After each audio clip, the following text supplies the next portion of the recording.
Hello everyone. My name is Jojo and I live in Maryland and I'm originally from Liberia, West Africa. And I'm reaching out to you today to talk to you about my Christmas in the Village project. It all started back in the year 1995, 96 when my life was terrible.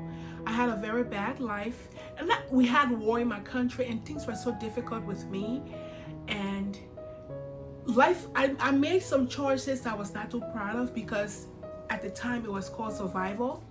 And then God blessed me. I got a job with the United Nations and I went to work in this place in Nimba.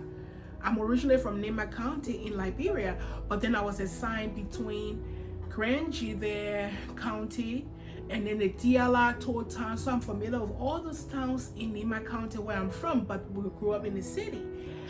And when I went there and I saw we had an anthropologist with us and there was a mass grave. They just had like skeletons. Excuse me, this is going to be a little graphic if you lived through the war.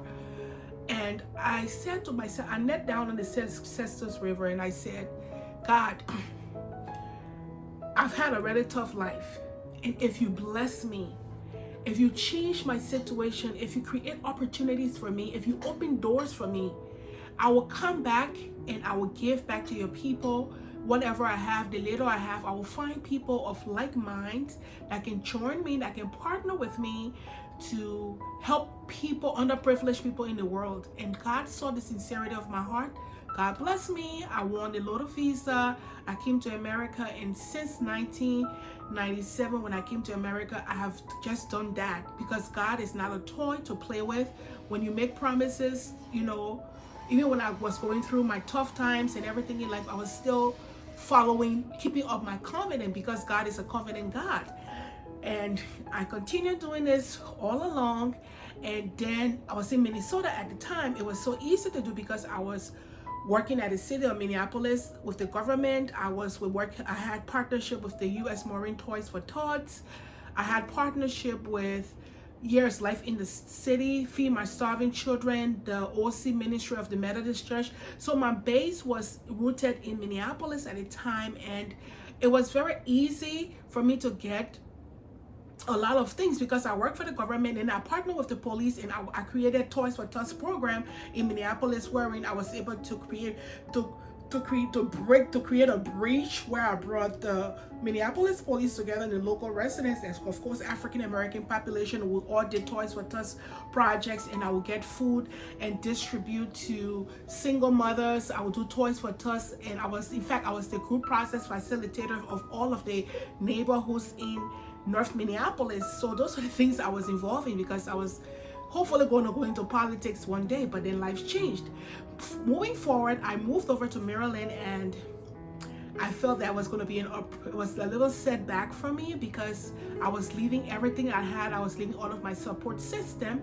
But then as God could have it, God created opportunities for me to partner with my church missions department, and I came for a new job, and with my daughter, so my hands were full. But then I'm like, I still have to do this. So I partnered with my church, and we went to Haiti after the earthquake. And when I went to Haiti after the earthquake, we came back, and one of the schools we visited in Haiti, my daughter, at the time she was like 10 or 11, collapsed on the school kids in the school, and she was crying. And then when she was turning 11, she said, Mom, I don't want any birthday gift. I want us to rebuild that school in Haiti. So since that time, we've been going to Haiti.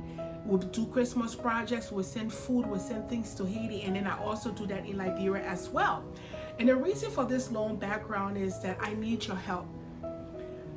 I have a goal of buying 500 bags of rice for Christmas, and I've started donating already. And then I want to send like 20 barrels to Liberia, between Liberia and Haiti. I will not be traveling to Liberia, but I'll be traveling to Haiti, and hopefully I can get my daughter to travel to Liberia, or because we have to work in a limited time. So what I need your help. And the way my nonprofit is structured, I have my 501c3. Everything is legal. I'm being represented by William Mitchell School of Law. I have my IRS 501c3. So I try not to take cash because I prefer goods in kind. So when you look down, I'm going to list all of the things that we need. And if you want to give cash, please, I will put the information out there, and I want you to please give me your address and your email address, because that's when you donate cash, I will send I report the cash that I get to the IRS, and then I will send your donation form so you can collect your donation on your taxes. I have that set up as well. So every money I get from people who donate, because I have some donors who like, I don't have time to shop, I trust you, you've been doing this for 23 years, I know who you are, you have integrity, so we gave you this much money. I have those people, and I have those people like, you know what, I have some clothes in my home, I have some plates, I have some utensils for the parties, I have some food, I have like some high C punch and stuff. I can donate that to you. And people that are giving me goods in kind, I want them to equally benefit from the IRS tax deduction, because it is the law also. So yeah, so what I'm doing now is we plan to leave, and hopefully for the first time, my dad is so excited. He's almost 80 years old, and he said he wants to travel with us to Haiti to see the work that I do there. So I'm appealing to you. What I need non-perishable food, I need paper plates, I need cups. We try to buy all of the non-perishable food in America and ship them via barrels, because the last time we're up the mountains, and honestly, you know, the paper plates that we buy for $1 in the dollar store, and we ran out, we had to pay $15 for that same paper plate. But coming from a business background, I can see, because we're not in the city, we were 6 hours away from the city, and then we're another, I think, 2 hours away in the village. So, and it was a village store, so they had to add all that overhead and transportation to it. So I don't want to run into those problems. So what I would need is, like the last party we held, was we hosted, the goal was 200 people, but then I didn't eat. I personally didn't eat, because when I have a team that cook and everything, so the food that they gave me to eat, by the time I was ready to put it in my mouth, an old lady came and said, I want to speak French. She said, my fille, she said, she had femme. She said, I'm hungry. She has not eaten all day. And I just took that food and gave it to her. So the goal is for this year is to cater to 300 kids, and to cater to 300 kids, and also add at least another 100, prepare for a budget for create room for 100 people, 100 senior citizens, because they do come, and sometimes when the parents bring their kids, they want to eat as well. So usually our menu is rice and peas. We have rice and peas, that's the food, and then we have chicken, rice and peas. But this year I want to do some cake, I want to do popcorn, I want to do candy, and then also I want to do some school supplies, and I want to do some, if I can get some women's sanitary pads. I want to do like roll-ons for little girls, you know, in the village. I want to do soap, and I started an underwear drive as well. So if you have some brand new underwear, it doesn't have to be from Victoria's Secret, anything that you have that you're not using for your kids that's brand new, for the girls, like sanitary pads, underwear, shaving cream, shaving sticks, whatever you have that's brand new that you want to be a blessing, please list everything that you have, because what it is at the end of the day, we create a newsletter and we put all of our donors' name there, and then try to create or do a blowout on what the things that they gave us and how much they gave us, so that, because we're very transparent. And then when you are donating to us in kind, as I said, we do give you your 501c. We do report that to the IRS as well, and give you your 501c3 certificate. So I am appealing to you to please help our end. My goal, I want to surprise a friend in Guyana, because a friend of my friends in Guyana does the same thing as well, and she did it last year, and she's collecting toys to send to Guyana through the barrels as well. So if you have some toys in your brand new toys, or toys from whatever that kids are not using that could be a blessing, could you please give that to me as well, and we'll put them together. So I'm going to list a budget down of everything that we need, including airfare tickets, but for the most part, I'm just mainly concerned about the things that we're buying to go there, because for the travel part can come later, like the budget for travel and incidentals can come later. But I really want to focus on the paper plates, the high C punch, the sugar, the rice, the oil, the tomatoes, the seasoning that we're gonna use, the paper cups, the napkins, you know, if we're gonna give candy, if we're gonna give chocolate out. Those are the things that I want to take from here to ship there, because when I get to Haiti, we won't have the time to shop. And I'm going to put the link to my sister in Haiti, to my partner in Haiti. She and her husband helps me out, so you can reach out to her and ask her as well about the project and everything. And if you send me Barra, if you're from Haiti, if you want to stop by, we're going to be in Camparin, and it's south of Port-au-Prince. So we get in Haiti the first day.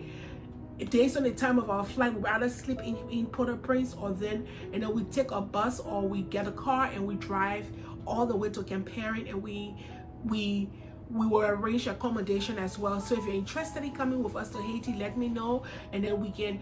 A friend of ours there has a little hotel, motel, and my family in Haiti has a home, so we can decide between both which is comfortable for you, you know, because they're my family. I will stay in the house, but if you want to stay in the hotel there, a friend of ours who even comes to celebrate with us, he helps us, he brings his staff to help us do the feeding program. He's my good friend. He has a motel, a pool, and everything right there. We can work on a rate for you, and it'll be a good time. And I've been doing this since 1997, and I don't plan to quit. And now that I have an empty nest, you know, I want to be able to use my time very productively to give back, because as I said, growing up, I had my mom, grew up a single mother. But then when the war came, life was tough, you know, but by the grace of God, I was able to overcome it, and here I am now. And I don't want to be one of those people that will forget where I came from. So if you'd like to be a donor or support us, or you want more information about the project, please let me know, and then I'll put my email address down there where you can email me things to pick up, because my goal is to ship everything out by the 20th of October so that it gets there by November, December, so they have time to sort them up, pack them up. So by the time we get to Haiti, because the last time what we did, we took everything by air, and when we got to Haiti, that night we had to sit and unpack everything, pack all the toys and everything, and I don't want that to happen. So I have a team in Haiti already that's waiting. So once I list everything, they have everything there, they set up everything, and then they're gonna we already have the budget, and I'm gonna put everything down for the meals, because I want to know the goal for this total project is $5,000. For everything is $5,000, because when we get there, we go out to the hospital and we pay all the bills for the hospital people. We pay the transportation for all of the patients there. That's something I've been doing for years. But once I get to Haiti, I stop at the hospital, and because their system is a little different, I will pay for all the medical bills. If they're pregnant mothers, if they're baby mothers, I'll give them transportation. I do that. And then I have some schools that I work with there. And then to ship the barrels is $200 per barrel, and I want to be able to ship at least 10. I want to do 5 to Liberia, where I come from, and 5 to here. So what I'm in the barrel, once I get all of the supplies for the party, I'm buying the bag of rice from Costco. I pay, it's like $12 for the bag. The rice that I buy from Costco is $12. So if you're shopping in Costco, you can please stop by and get a bag, and just call me. I'll put all my information out there. We'll pick it up, and I have a team here that helps me as well. My friend and my family that's here, they all help me pick things up, and I have a warehouse. I have a huge warehouse storage. So if you can afford 10 bags or 15 bags of rice, and you're worrying, oh Jojo, where are you gonna store them? Just let me know. Because I have my 501c3, I can get free trucking with U-Haul. I can get free trucking with U-Haul, and I can do all of the pickup as well. So I'm just reaching out to you. I know it's COVID-19, times are hard, but you know, we all have things in our home that we can be a blessing, especially during this time of the year. And I want to appeal to you to please join me and partner with me. And also, if you want to come with us to Haiti. I will be very happy. I will appreciate you coming with us to Haiti. So again, my name is Jojo. The name of my nonprofit register with the IRS is called Dorcas, like in the Bible. It's called Dorcas Works International, and I'm being represented by William Mitchell School of Law in Minneapolis. So thank you for in advance for donating to our Haiti project, and God bless you. And I will give you an update from time to time. Bye.